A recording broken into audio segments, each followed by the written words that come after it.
श्री शिवाय नमस्तुभ्याम, हर हर महादेव, जय महाकाल। कैसे हैं आप सभी लोग। देखिए आज का जो ये वीडियो है ना, आप सभी लोगों के लिए बहुत ही ज्यादा खास और विशेष होने वाला है। खास करके जितनी भी माताएं बहनें मेरी इस वीडियो को सुन रही हैं, देख रही हैं, अपने परिवार के लिए, अपनी इच्छा पूर्ति के लिए इस उपाय को जरूर कीजिएगा। मात्र आपको 7 चावल के दाने एक बेल पत्र पर चिपका करके शहद और लौंग के जोड़े से आपको ये उपाय करना होगा। आपकी चाहे कितनी भी बड़ी मनोकामना क्यों ना हो, पूरी जरूर होगी। पूज्य गुरु जी की कथा से सुन करके और समझ करके पूरे उपाय को बड़ी ही आसान भाषा में आपको बताऊंगा। परंतु उससे पहले आप सबसे एक छोटी सी प्रार्थना कि जो लोग पहली बार आए हैं चैनल को सब्सक्राइब जरूर कीजिएगा और वीडियो को लाइक करके देवादिदेव महादेव जी का कोई सा भी प्यारा नाम कमेंट बॉक्स में लिखना मत भूलिएगा। आप सभी को पता है अभी चल रहा है ज्येष्ठ मास का महीना, और ज्येष्ठ मास के महीने के सबसे पवित्र 9 दिन, जिन्हें नव तपों के नाम से भी जाना जाता है, इन 9 तपों में इस विशेष दिन आपको इस उपाय को जरूर करना है। इस पूरे वीडियो में हम 3 महा उपायों के बारे में बात करेंगे जो आपको कल के दिन करने ही करने हैं। ध्यान से सुनना, समझने की कोशिश करना।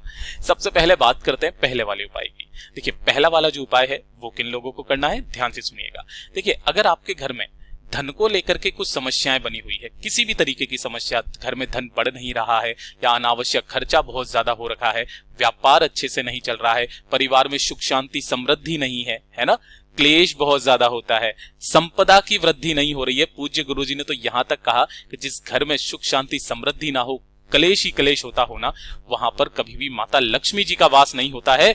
उस परिवार में अगर कोई व्यापार भी करता है ना, तो व्यापार भी धीरे धीरे करके ठप होने लगता है। और उसके लिए आपको इन 9 तपों में इस वाले उपाय को जरूर करना है। देखिए परिवार का कोई भी एक व्यक्ति है, उसी को आपको ये उपाय करना है। चाहे कोई भी कर लीजिए, परिवार की स्त्री, माता, बहन, बेटी, कोई पुरुष, भाई, कोई भी इस उपाय को कर ले। सिर्फ एक बार आपको लेना होगा थोड़ा सा शहद। शहद कितना लेना है इस चीज का ख्याल रखना, केवल 2 बूंदे आपको शहद की चाहिए, इससे ज्यादा आपको नहीं चाहिए। और गिन करके आपको लेने होंगे चावल के दाने। इनका जो क्रम पूज्य गुरुजी ने बताया कि आपके जो चावल होने चाहिए वो अक्षत होने चाहिए, यानी कि पूर्ण चावल होने चाहिए, खंडित नहीं होना चाहिए। इसी के साथ में आपको लेना होगा एक बेलपत्र। अब पूज्य गुरुजी ने कहा बेलपत्र अगर नहीं मिलता है आपको, तो भगवान शिव की शिवलिंग पर बहुत सारे बेलपत्र चढ़े रहते हैं। एक बेलपत्र उठाना जो कहीं से भी खंडित ना हो, उसे स्वच्छ जल से धो करके आप काम में ले सकते हैं। और साथ ही साथ 1 लोटा शुद्ध जल अपने घर का ले लेना। बस इसके अलावा आपको और कुछ भी नहीं चाहिए। बस उपाय करने का एक क्रम बदल जाता है। पूज्य गुरुजी ने कहा इन सभी को लेकर के आपको पहुंचना होगा महादेव के मंदिर शिवलिंग के पास में। आपके आसपास जो मंदिर होना वहां पर आप चले जाइए। अगर आपके घर में शिवलिंग विराजमान है तो इस उपाय को आप अपने घर पर भी कर सकते हैं। जैसे ही आप यहां पर पहुंचोगे, उत्तर दिशा की तरफ मुख करके आपको खड़े हो जाना है ना। मैं हमेशा बताता हूं और हमेशा बताऊंगा ताकि कोई गलती ना करे। सबसे पहले जो आपने 1 लोटा शुद्ध जल लिया है ना, उस 1 लोटा शुद्ध जल को भगवान शिव की शिवलिंग पर आपको समर्पित करना है। लेकिन क्रम क्या कहता है, पूज्य गुरुजी ने कहा यहां पर आपको केवल आधा लोटा जल, जैसे ही आप जाओगे पहले आधा लोटा जल ओम नमः शिवाय श्री शिवाय नमस्तुभ्यम का स्मरण करके आपको समर्पित करना है, केवल शिवलिंग के ऊपर कुंदकेश्वर महादेव के नाम से। किन के नाम से करोगे, कुंदकेश्वर महादेव के नाम से समर्पित करना। आधा लोटा जल, इस चीज का ख्याल रखना। बाकी जो आधा लोटा जल है उसे आपको अलग साइड में इस तरीके से रख देना है। रख दोगे।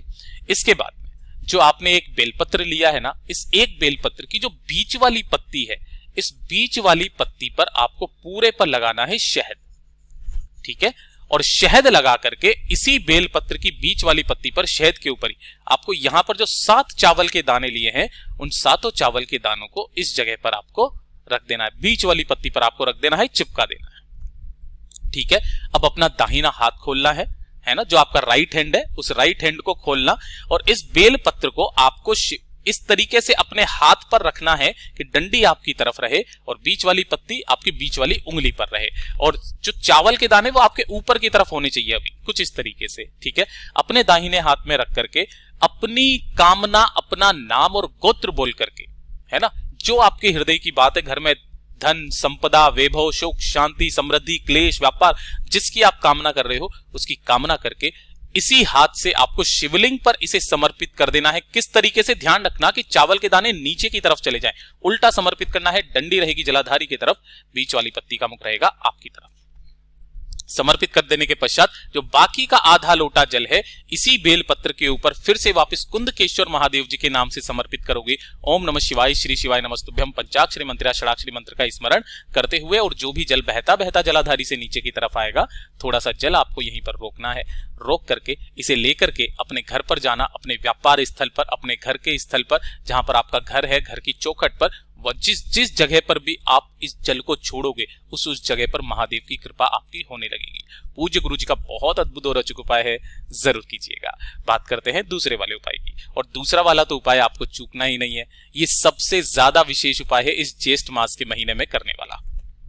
ध्यान से सुनिएगा, ऊपर वाला उपाय आपको इस 9 तपे में किसी भी एक दिन कर लेना है, ठीक है। उसके बाद में ये जो दूसरा वाला उपाय है ना, इस ज्येष्ठ मास के महीने में आपको ये वाला उपाय एक बार जरूर करना है, किसी भी विशेष मनोकामना की पूर्ति के लिए, है ना। और ये सबसे अलग उपाय है, सबसे नया उपाय, विशेष मनोकामना पूर्ति के लिए उपाय है। कोई हृदय की बात, कोई इच्छा, कोई ऐसी मनोकामना जो विशेष हो, है ना, उसके लिए ये वाला उपाय किया जाता है कि बस मेरी ये कामना पूरी हो जाए, मुझे जीवन में कुछ नहीं चाहिए। उसके लिए आपको लेनी होगी इस तरीके से 7 बेलपत्र, जो कहीं से भी खंडित, कटी फटी, टूटी हुई ना हो। इसी के साथ में आपको ले लेना होगा थोड़ा सा कलावा। कलावा मिल जाए तो कलावा ले लेना, मोली मिल जाए तो मोली ले लेना, ठीक है। और कोई सा भी चंदन, जो चंदन आपको मिल जाए, लाल, पीला, सफेद, जो चंदन आपके पास में हो वो चंदन ले लेना। और 1 लोटा जल, सभी समस्याओं का हल। इसे तो आपको लेना ही है तांबे के कलश में, और इन्हें लेकर के पहुंच जाना है महादेव के मंदिर शिवलिंग के पास में। लेकिन इस वाले उपाय को सिर्फ आपको शाम के समय पर करना है, या फिर रात्रि के समय करना है, सुबह के समय नहीं करना, ठीक है। जैसे आप यहां पर पहुंचेंगे, हमेशा की तरह बताऊंगा, उत्तर दिशा, नॉर्थ डायरेक्शन की तरफ मुख करके आपको खड़े हो जाना है। हो जाओगे खड़े, सबसे पहले आपको करना क्या है वो ध्यान से सुनिएगा। यहां पर उपाय करने का नियम बदल जाता है। जब भी आप मनोकामना पूर्ति के लिए उपाय करते हो, पहले 1 लोटा शुद्ध जल समर्पित करते हैं, लेकिन यहां पर आपको क्या करना है, जो आपने 7 बेलपत्र लिए हैं, इन 7 बेलपत्र पर आपने जो भी चंदन लिया है, चाहे लाल, पीला, सफेद, उसी चंदन से आपको बीच वाली पत्ती पर ओम का संबोधन बनाना है। किसका? ओम का संबोधन बनाना है 7 की 7 बेलपत्रियों पर। बना लोगे, सभी को एक दूसरे के ऊपर रखना है ना, और ऊपर रख करके अपनी मनोकामना बोल करके, जो आपने यहां पर ये मोली ली है ना, इस मोली से इन सभी की सभी बेलपत्री की डंडियों को आपको यहां से बांध देना है ना। इस तरीके से क्या करना है, अपनी मनोकामना बोलते हुए उस लाल धागे को मोली या कलावे से इन सभी की डंडियों को आपको बांध देना है। बांध देने के पश्चात अपनी जो मनोकामना थी, आपने बोला, महादेव की शिवलिंग पर आपको यहां से इसे पकड़ना है, 7 बेलपत्रियों को महादेव की शिवलिंग के ऊपर से आपको इसे 7 बार घुमा करके, है ना, शिवलिंग पर ऐसे समर्पित करना है। ध्यान से सुनिएगा, जैसे कि बेलपत्र का जो ब्रह्म कमल होता है ना, उस तरीके से बन जाए, कुछ इस तरीके से। ये डंडी है ना, दूसरी वाली डंडी ऐसे करके आ जाएगी, तीसरी वाली जो बेलपत्र है वो ऐसे करके आ जाएगी, चौथी वाली बेलपत्र ऐसे करके आ जाएगी। इस तरीके से आपको इन सभी बेलपत्रियों को समर्पित कर देना है। जो 1 लोटा शुद्ध जल आपने लिया है, दोनों हाथों में लेकर के ओम नमः शिवाय, श्री शिवाय नमस्तुभ्यं पंचाक्षरी मंत्र या षडाक्षरी मंत्र का स्मरण करते हुए इन्हीं बेलपत्रियों के ऊपर काशी विश्वनाथ के नाम से समर्पित करना। काशी विश्वनाथ के नाम से समर्पित करना। जो भी जल बहता बहता जलाधारी से नीचे की तरफ आए, दाहिने हाथ में थोड़ा सा जल रोकना, दोनों नैनों पर अपनी मनोकामना कह करके लगा लीजिएगा। आपकी वो कामना निश्चित रूप से पूर्ण होगी। समय लगेगा लेकिन पूरी जरूर होगी। पूज्य गुरु जी का बहुत अद्भुत और अचूक उपाय है, जरूर कीजिएगा।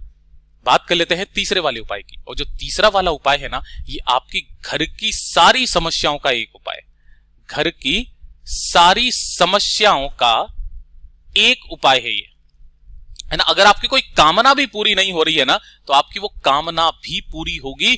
गुरुवार का सबसे अचूक उपाय है ये, जो मैं हमेशा आपको बता देता हूं। जिस मास का जो गुरुवार पड़ जाए, चाहे कृष्ण पक्ष का चाहे शुक्ल पक्ष का, बद्रीनाथ महादेव का ये उपाय करना बिल्कुल मत भूलिएगा। देखिए, आपको क्या करना है, इस तरीके से लेना है 41 चने की दाल। अब शायद काफी सारे लोगों को याद आ गया होगा, मैंने फिर से वापस दिलाया। काफी सारे लोग इसे आधा चने की दाल कहते हैं, लेकिन ये आधी नहीं है, इसे 1 गिना जाता है ना। इस तरीके से आपको 41 चने की दाल लेनी है। थोड़ा सा लेना होगा आपको पीला कपड़ा, 1 रुमाल के बराबर, है ना। पीला कपड़ा जो भी आप लोगे वो किस तरीके का होना चाहिए, सूती, ठीक है। और 1 लोटा शुद्ध जल अपने घर का ले लेना, ठीक है। अब आपको क्या करना है, जो पीला कपड़ा आपने लिया है ना, इसी के अंदर उस चने की 41 दाल को रख करके और इसकी एक आपको पोटली बना लेनी है, ठीक है ना। तो इस पोटली को और 1 लोटा शुद्ध जल को इसे लेकर के पहुंच जाना महादेव के मंदिर शिवलिंग के पास। किसी भी समय चले जाना, उत्तर दिशा नॉर्थ डायरेक्शन की तरफ मुख करके खड़े हो जाना, लेकिन उपाय सिर्फ गुरुवार के दिन करना है। जो आपने पीली पोटली ली है, उस पीली पोटली को अपना नाम, गोत्र और कामना बोल करके शिवलिंग के ठीक ऊपर आपको इसे समर्पित कर देना है। और जो 1 लोटा शुद्ध जल आप लेकर के आए हो, उस 1 लोटा शुद्ध जल को ओम नमः शिवाय, श्री शिवाय नमस्तुभ्यम पंचाक्षरी मंत्र, षडाक्षरी मंत्र का स्मरण करते हुए इसी पीली पोटली के ऊपर आपको समर्पित कर देना है। समर्पित कर देने के पश्चात 2 मिनट यहां पर बैठ करके महादेव जी से कामना करना, जिस भी समस्या के लिए आप कर रहे हो, जिस कामना के लिए आप कर रहे हो, उसकी कामना करना, और इस पीली पोटली को यहां से उठा करके अपने घर पर लेकर के आ जाना। और आपके घर पर जहां पर भी कोई सुरक्षित स्थान हो, या तो घर का मंदिर हो, है ना, या फिर तिजोरी हो, गल्ला हो, वहां पर जाकर के आपको इसे लगातार 7 दिन तक रखे रहने देना है। 7 से जैसे ही 8वां दिन आएगा, इस पीली पोटली को उठाना और अपनी मनोकामना कहते हुए किसी भी बहते हुए नदी, तालाब, सरोवर के अंदर इसे प्रवाहित कर देना। आपकी चाहे कैसी भी कामना क्यों ना हो, पूरी जरूर होगी। घर में सुख, शांति, समृद्धि, वैभव, धन, संपदा सब कुछ होगा। पूज्य गुरु जी के सभी उपाय बहुत ही ज्यादा खास और अद्भुत है, जरूर कीजिएगा। वीडियो पसंद आए तो लाइक जरूर करना, चैनल को सब्सक्राइब जरूर कीजिएगा। मैं आपसे मिलता हूं अगले वीडियो में, तब तक के लिए ओम नमः शिवाय, जय महाकाल।